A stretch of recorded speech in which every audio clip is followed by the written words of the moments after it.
دوستانی عزیز، ما امروز کمتر آرزوق تر میکنیم. آرزوق رو چطور تر میکنیم؟ با ما چی لازم است؟ کمتر آب جوش آمدگی، یک قاشق کلان نمک و کمتر روغن. این روغن میاندازیم برای کباب شده نشده. خوشرو کباب میبرد آرزوقمون. آرد رو گرفته کمتر آرد انداخته یک جای میکنیم. بعد یک جای کردنمون بعد یک جای کردنمون 10-15 دقیقه دم میتیم که خمیرمون خوشرو دم خورد. بعد گرفته همین طور تنوگ میکنیم خمیر آرزوقمون رو. کلا این آرزوق ما رنگی فتری کورک است. بعد پشت روشن کنیم، بعد مخبر میزنیم. هم پشتش هم پیشش همیشه مخبر زده آرام میتیم آرزوقم رو. هر کس هر خیل میکنه، ما این طور تیار میکنیم آرزوق رو.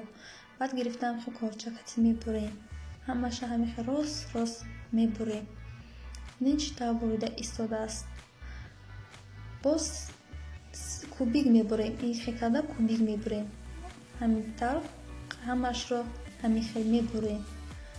در روغن میزنیم. روغنمون کمتر گرم است.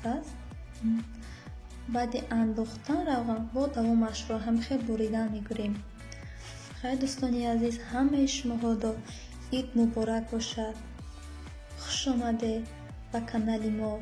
لایک رو فراموش نکنید دوستان.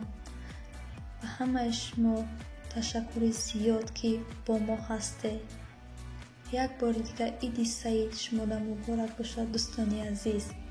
این آرزوقم رو بریده شدیم، همین طور همش رو میبریم. سه کنجا این آرزوقی ما تیار شده ایستاده است. انا کو بینید چطور سرخک آمده است آرزوقا. خوش آمده است چقدر آرزوقا.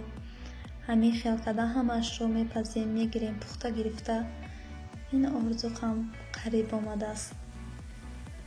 انا کو بینید این آرزوق تیار شده است. یک را فراموش نکنید. خوش آمدید.